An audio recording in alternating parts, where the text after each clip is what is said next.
Assalamualaikum warahmatullahi wabarakatuh. Perkenalkan, kami dari kelompok 1 yang beranggotakan Dini Melinda Ayu, Neng Mutia, dan Siti Iva Fauzia. Di sini kami akan membahas mengenai filosofi pendidikan sejarah yang menjadi dasar pendidikan sejarah.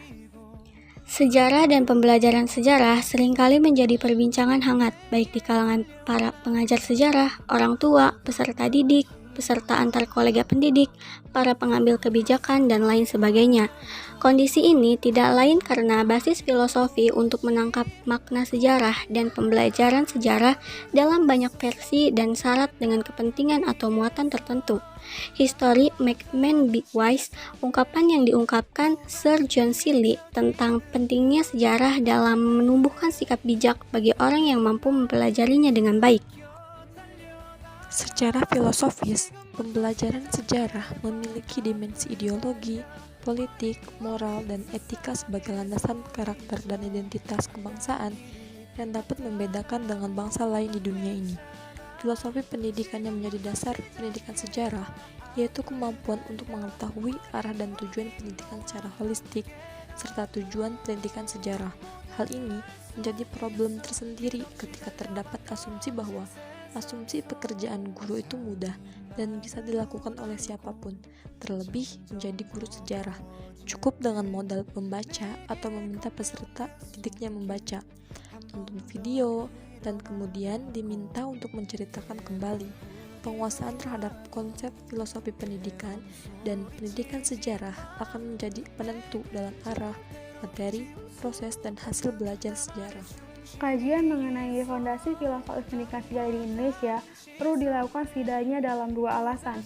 Yang pertama, mengenai beberapa studi krisis dalam ranah pendidikan sejarah telah menunjukkan permasalahan dan kesenjangan dalam filosofi nasionalistik. Melalui kajian buku teks, Abidin pada tahun 2017 mengungkapkan logika oposisi biner pada diskursus nasionalisme dalam buku teks. Logika oposisi biner ini membawa kerangka berpikir benar atau salah dalam relasi nasionalisme yang pada tingkatan tertentu dapat mendorong marginalisasi kelompok tertentu dalam masyarakat Indonesia. Sementara itu, kajian Jubegio dan Jono pada tahun 2019 mengungkapkan kecenderungan pengurusutamaan persatuan dibandingkan kebinekaan dalam narasi nasionalisme.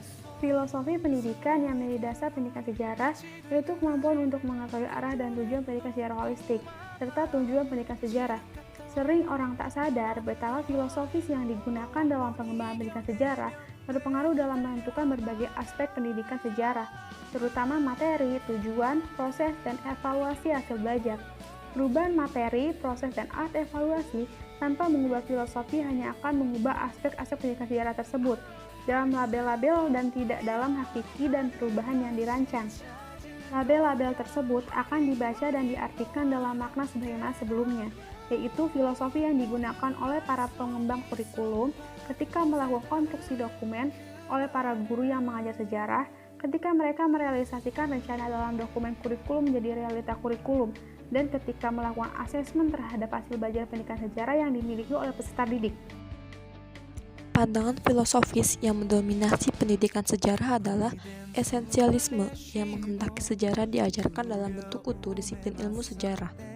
Pendidikan sejarah memiliki fungsi yang strategis dalam mengembangkan jiwa dan karakter bangsa dan membangun kehidupan masa depan yang lebih baik.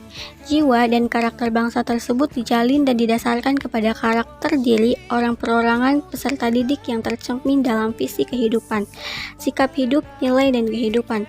Kemampuan mengembangkan kehidupan sosial, ekonomi, budaya, dan agama, memanfaatkan teknologi yang bersifat positif bagi kehidupan, materi, dan proses pendidikan sejarah dipercaya mampu mengembangkan berbagai aspek potensi kemanusiaan peserta didik menjadi kualitas yang tercermin dalam kemampuan-kemampuan tersebut.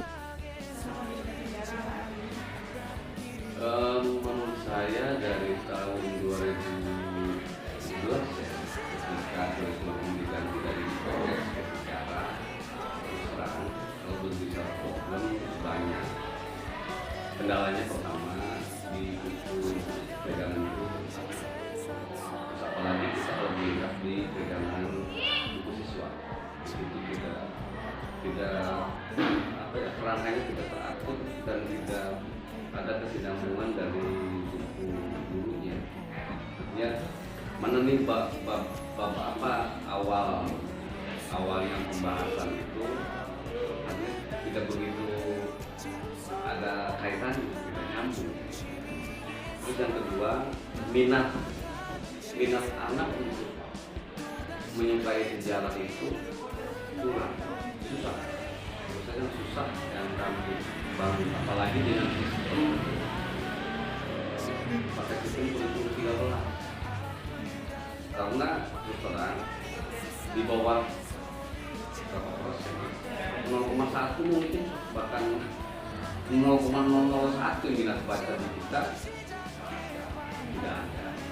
Di sisi lain kita menggunakan kurikulum 13, bahkan secara pelaksanaan kurikulum 13 anak dikasihkan literasi itu atau judul subnya, ketika disuruh mencari, kebanyakan mereka di situ kendala kami mengangkat minat anak untuk menyukai sejarah itu.